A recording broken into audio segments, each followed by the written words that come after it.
Hey, still at work? Do you think you could grab some eggs and toilet paper on your way home? Really? What have you been doing all day? Sorry, I just feel so bloated and heavy lately. The baby's coming any day now, and my back is killing me. That's the thing, though. It's not like you didn't know the due date. You should have planned for this in advance. You can't just expect me to do everything for you all the time. Sorry.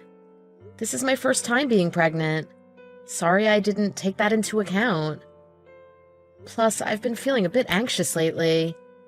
Oh, let's not even get started on the fact that you apparently can't do your housework if you're feeling anxious. Even though I tell you that I'm worn out from work. I realize that you're also tired because of work, and I'm really grateful for everything you do every day. But don't you think you could phrase that a little better? If I was able to move, I would go to the store myself. Well, I'm pouring all my energy into work over here. And yet nothing is going right. Will you just let me blow off some steam? That's why I'm always telling you that I'm here to talk whenever you want. But you never do. You just say there's no point in telling me because it wouldn't change anything. All right. Can we not get into this again? I'll buy the stuff on my way home, so let's just drop it. Ugh. I was just getting ready to grab a drink, too. You never get tired of grabbing a drink, do you? Don't you think that now, of all times, would be a good time to help me out? I told you, I'll be helping out all the time once the baby's born. So can you not nag me with this right now? It's not just my baby, you know. It would be nice if you could show some sign that you realized you're about to be a father. All the parents and articles say that the realization tends to hit men later than it hits women. Ha! Guess it's just how we're built. Don't just chalk it up to being a guy. That's not fair to all the guys these days who actually help their wives. They do it their way, I do it mine. You were the one who was lumping all guys into one group. Man, you are really impossible lately, aren't you? Don't you think you should try and fix your own anxiety issues about the pregnancy before you start harping on me? Mothers have to be strong. You can't act all helpless just because your husband isn't there.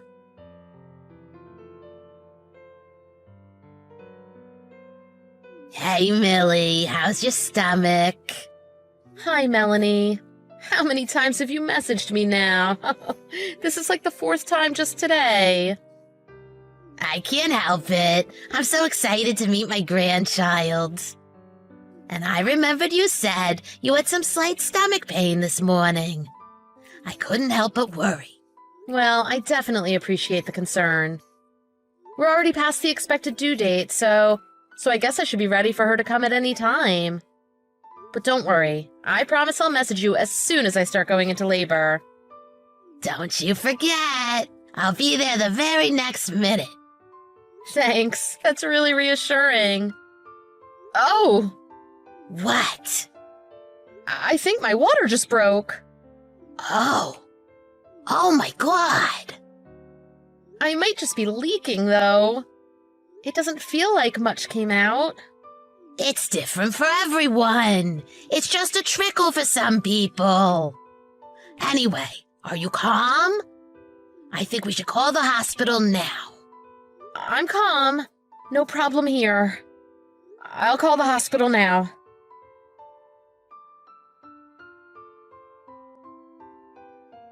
You're still not home? I think my water broke. I need to go to the hospital now. Can you drive me, please? Your water broke. So that means you're not actually giving birth yet, right?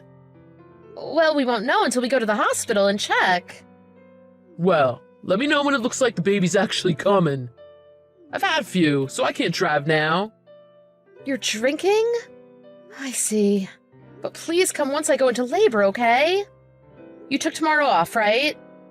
Yeah, I got it.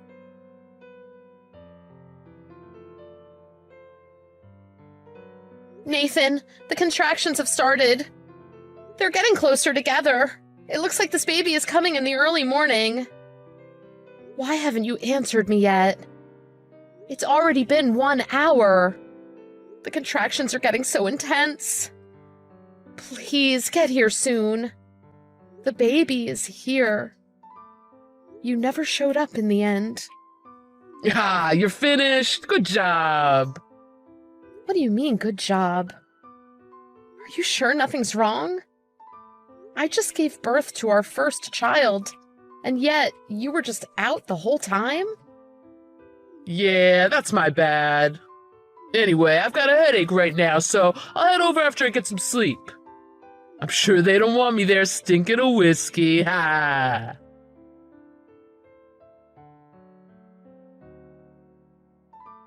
You're still not here? It's almost noon. Give me a break, will ya? I said I'm coming. I'm hungover. My head hurts so bad I can barely move right now. Your wife just had a baby. What the heck were you thinking staying out all night drinking? Not only that, she even told you when the contractions were starting. What's the matter with you? Can you please not start yapping about Millie right away? Figured she was just blowing things out of proportion with all the contractions talk. Nathan, you must be sorely confused right now. Who the heck do you think you're talking to? I am your mother. What is the matter with you? Well... What? Do you think there's any excuse for this? No, sorry. I think maybe I'm just still tipsy from last night or something. It would certainly appear so. But you're awake now at least, aren't you? Yes, Mom. You lied and told me that you couldn't be here because of work. And then I get here to find this? Millie told me everything. What is it you're trying to do here exactly? And not only that, you wouldn't even help her out with the housework when she was feeling tired? And you can't even pick stuff up from the store every once in a while without complaining? Do you think pregnancy is easy? Your wife put her life on the line to have this child. Your child. I know, you're right. Do you have any idea how unnerving it is to be giving birth without your husband there by your side? You're a father now. What happened to the Nathan who was crying with joy when he found out his wife was pregnant? And what are you going to say when your child is grown and finds out her dad was out getting drunk when she was being born? Did you think about that? Millie told me you're having trouble at work. Do you think you could drink away that stress? No matter what I do, everything is so difficult. Nothing seems to go right. Whole time I feel like I just want to quit. But if I do, then I won't be able to provide for my family. When I think about someone like me being a father, I can't help but think that there's no way I could be happy. So... If that's the case, you never should have decided to be a father. Your daughter and your wife's happiness is also dependent on living happily with you. You can always get more money, but you can never get back missed moments with your family. Even though Millie kept trying to talk to you about this, was it some kind of twisted pride that prevented you from doing that? Families deal with difficult times together. No matter how difficult things get, can't you talk it over with your wife for your family's sake? It's important for a married couple to share their feelings with one another. Good things and bad. You need to cool off until you can understand that. So to that end, now that the baby is here, I'm taking her and Millie home with me for the time being. What? It's what she wants. She said she'd rather stay with me than with her own parents. It would give her more peace of mind. Despite everything, she's afraid of losing contact with you. Besides, we're happy to have her here. Her parents have been quite understanding as well. That's okay then. I'll give her a hand with all the housework and child rearing and support her with everything. What do you mean, give her a hand? I'll help her out and try and reduce her burden. You still haven't realized that that way of thinking is flawed from the very start. I know that you have to work, so I'm sure it's impossible for you to do all the housework. But childcare is not something for you to help out with. You have to do it, plain and simple. That goes without saying. Whose child is it? Mine. That's right. Helping out is something that you do for other people in their work. You're right. So I'm going to take them for now, so that Millie can relax and recuperate. And her parents and I are going to have a long talk about what's best for the future. Okay, I'll be at the hospital as soon as I can.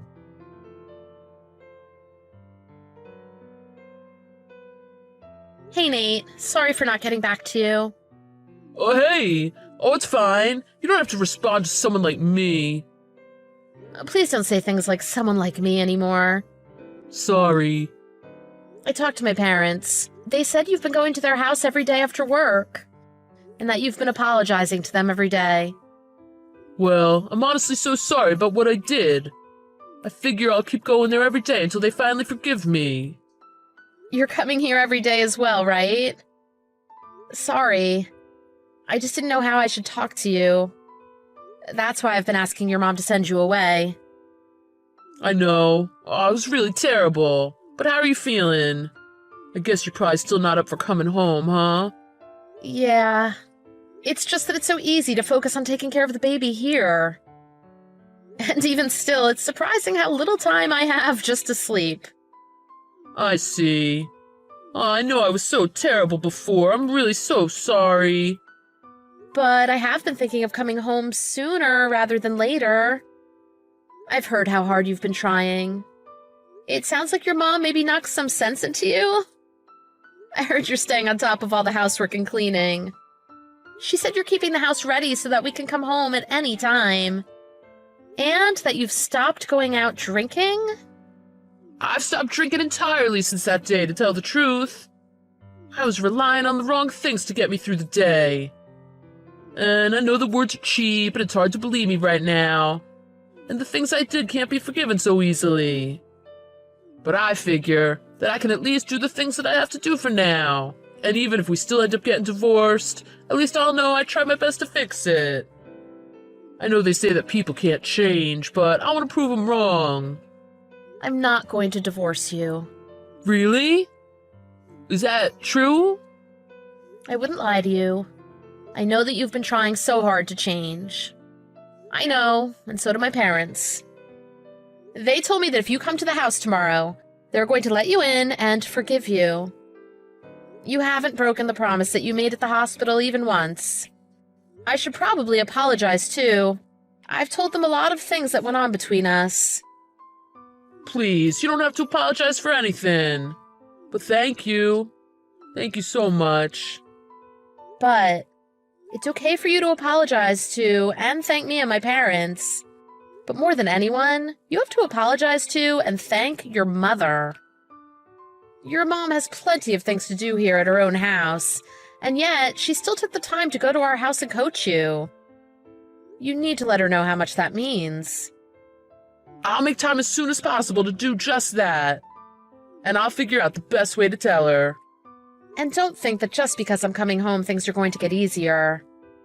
Even though I'll be there to help out with the housework, it's time for you to start taking care of our daughter as well. It's time to step up as a father.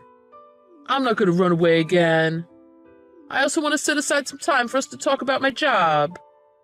Yes, let's do that. I know you might think it looks bad to say that you can't do something. But while you might think so, I want to be there for you, to understand you and accept you. I know that you have your pride, but you aren't alone, and there's no need for you to rush anything. Don't have to be so stressed all the time. At the very least, I don't think you look bad the way you are right now. So I'm coming home next week. Thank you, Millie. I'll be the best husband ever. But it's not just me coming home. I know. I'll be the best father ever as well. Not just us. Your mother is coming as well. My mom? She's worried that you might dump all the housework and childcare onto me as soon as I get home. Maybe you'll go back to the Nathan who was out drinking while I was in the hospital giving birth. Considering how unreliable you were, we thought I shouldn't go back home without any kind of guarantee. I understand. You've changed, haven't you? Maybe my mom has rubbed off on you. It's like you said, mothers have to be strong.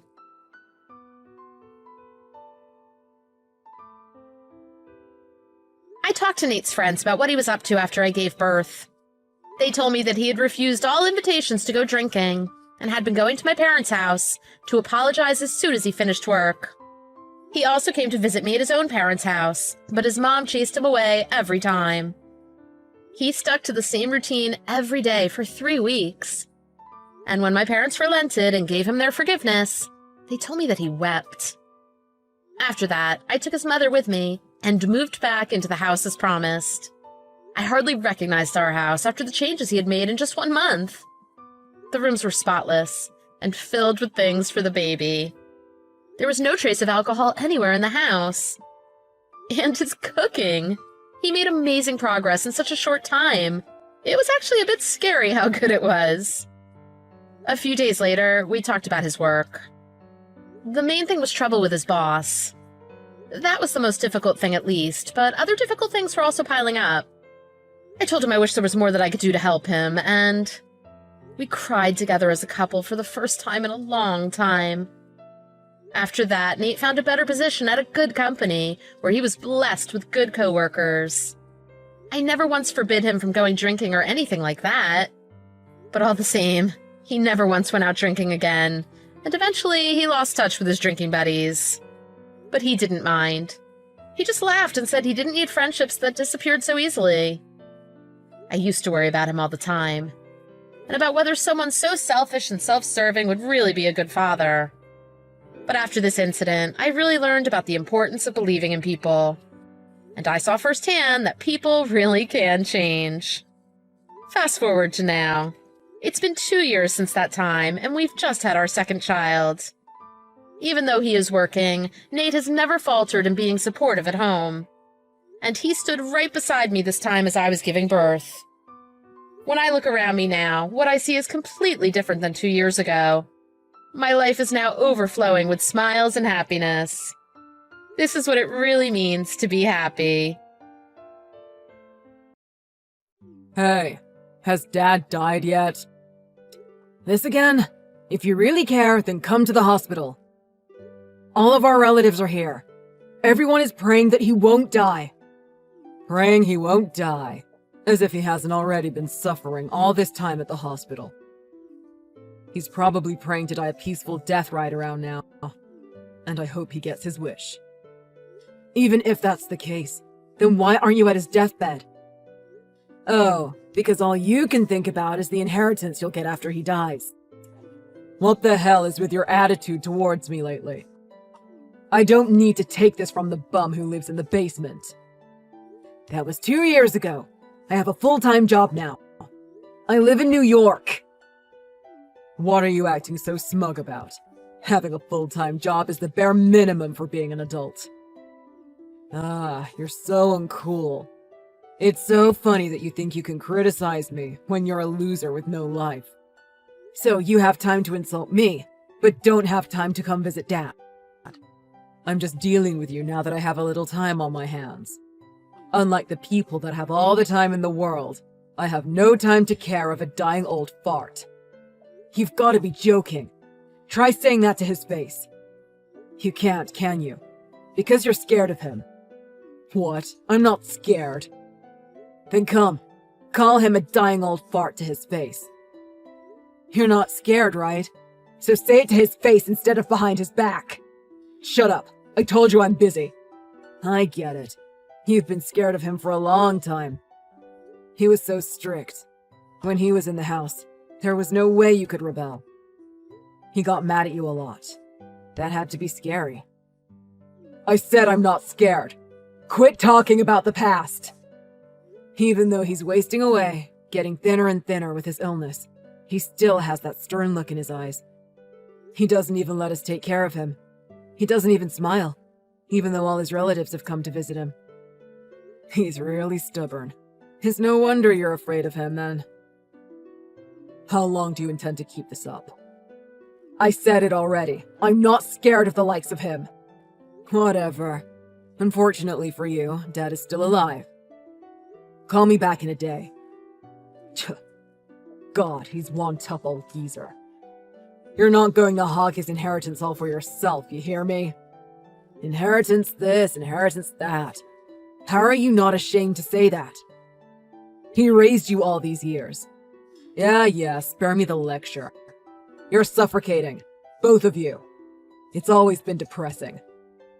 Once I've gotten my share, you can all rot for all I care. I can't wait for him to die. You're just rotten. You're beyond saving. Well, go ahead then. Be lame and talk behind his back. See ya. Eli, where are you? Sorry, I got a call from Zach, so I went outside for a minute. Zach? What did he say? He said we can all rot as soon as he gets his inheritance money. He said he's looking forward to Dad's death. Ah, that again. When on earth did he ever become like this? I'm not even angry anymore. It's just sad. Well, I was just going to ask you about that. Are we really going to give him part of the inheritance? That's the thing. Your father doesn't actually have any inheritance. What? Look, he's a bit eccentric, stubborn.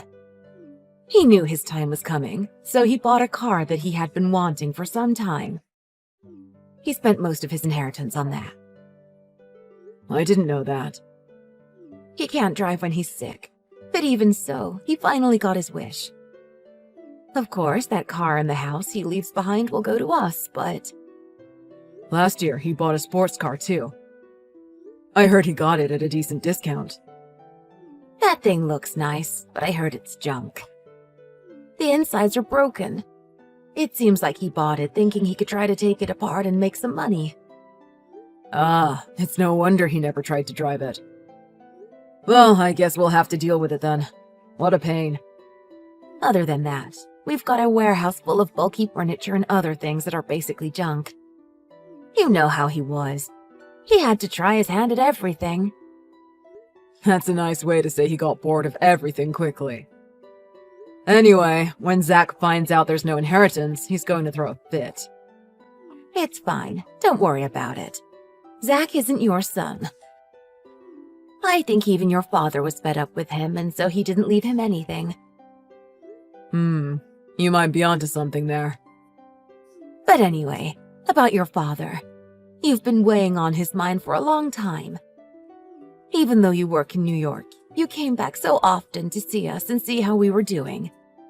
Your father was able to see that, and he feels a lot of gratitude towards you. Wait, really? That surprises me.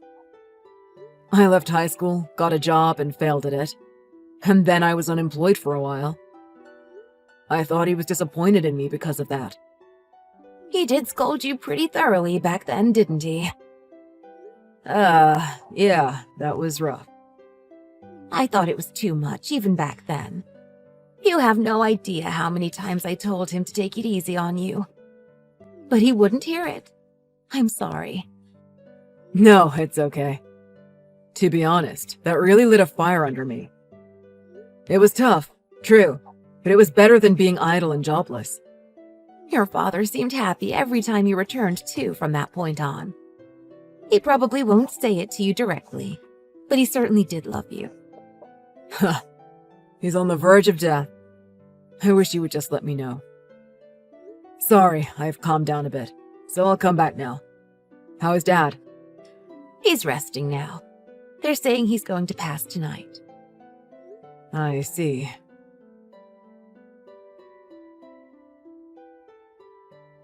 Hey, I heard he finally kicked it. Are you guys discussing the inheritance? I'm coming too, so wait for me. What? Don't give me that. I'm on my way now, so make sure you have my share ready. Got it. Tell our other relatives too. I won't allow anyone to pull any tricks. You know, you've become very sure of yourself the moment that Dad died. If you were going to come in person, you should have come when Dad was still alive. I was busy until yesterday. I'm just now getting some free time, so I'm heading over there. That's all. You were really that afraid of Dad? How pathetic. Shut up. Dad's already dead. The one you should be looking up to now is me, the eldest son. Now shut up and do as I say. Well, you ought to know there is no inheritance. Huh? Before he died, Dad used up his fortune. All he left us is a warehouse full of lots of junk. Wait, what about money? There is none. We didn't find a will either. There is no inheritance, so give it up. Wait a second, that can't be right. You're just saying this to keep me out of the inheritance, aren't you? If you think I'm lying, you can check for yourself. I was going to anyway. I don't need your permission. Are you at the house right now? I'm almost there, so you better wait for me. Don't come back. Everyone tried to be civil, but we all wanted to punch you in the face. So you say, but you don't have the guts to punch me. Damn it. There's really no inheritance. You scumbag. Don't show your face here again. The whole family is breaking off ties with you. You're not family anymore, so get lost. If there's no inheritance, then it's not like I need any of you. You're wasting my time. If there's nothing for me, then you should have said that earlier. What the hell is your problem? Wait. It looks like there are 2 cars in the back. Were those Dad's? Yeah, they were Dad's. I thought so. Nice. Well then, they're ours now. And I'll be taking one, thank you very much. What? No, wait! The fact that you're panicking just shows they're expensive. Dad only left us 2 cars. I'll take the new fancy one. That shabby one over there should be enough for a bum like you. Really? Thank you so much. By all means, take that one. I don't drive in New York anyway, so I don't need it. Just don't drive it home, okay? It needs servicing. Nah, even just looking at it you can tell it's new. It doesn't need any servicing. I found the key and I'm going to drive it back. Wait, really? Someone will be here soon to fix it. I came all the way here. There's no way I'm leaving empty-handed. Don't worry. Even if some small problems come up, it'll be fine. Stop! You so. Damn. What kind of car has the brake stopped working while you're driving it? A car that didn't pass inspection and was due to be serviced. I heard he bought it cheap and was planning to take it apart and sell it for scrap. You should have told me that earlier. That's why I tried to stop you. But you're the one who was so focused on the money that you ignored what I was saying. So, how are your injuries? They said I'll be all healed in 2 months. My leg hurts like crazy. But it's the damages I owe that are really bad. What? You ran into a wall, didn't you? A wall, or rather, the outer wall to a building. The police were called, so it was okay, but the people inside were, scary? Yeah. It's not like they were gangsters or anything. But they told me I'd be charged a good amount for it. What am I supposed to do?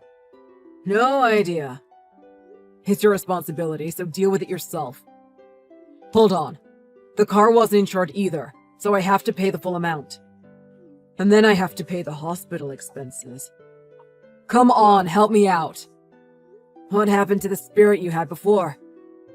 You're the eldest son, right? The one to look up to? Now suddenly you're demanding help from your younger brother? Ugh, shut up! Admit it, you're a loser. You were too scared of Dad and couldn't talk to him face to face. And when something happens, you immediately turn to others like a coward. I wasn't scared of Dad. Enough, just admit it. I wasn't. A coward like you shouldn't get to call himself the eldest son. You're a joke. From now on, your life is probably gonna be hell. But I guess I might as well be honest with you anyway. Ready? What is it? You remember the shabby car that you left behind? Turns out it's a classic. It's a luxury car, worth around 600K. Huh. Despite being so sick that he couldn't even drive, all Dad wanted at the end of his life was to buy his dream car.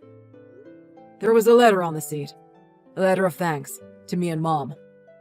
The car itself was our inheritance. Seriously? He took the garbage when the 600K was right there. It's too bad. You were blinded by greed and therefore chose based on appearances. Wait, no. So what about my share of the inheritance? You think you're getting anything? But I'm his son! You could at least share a little with me. If you have a problem with it, come in person. Let's talk about it. Of course, you're not family anymore as far as we're concerned. But I promise, everyone will treat you the same as they treat any other stranger who comes here trying to take money from us. Come on. No, really, come on over. You have a complaint, right? Come and tell us. It's okay if you want to wait until your leg is better, though. Then come and complain. Show us you're not a coward, scumbag. No. Look, I'm sorry. So, are you saying you have no complaints?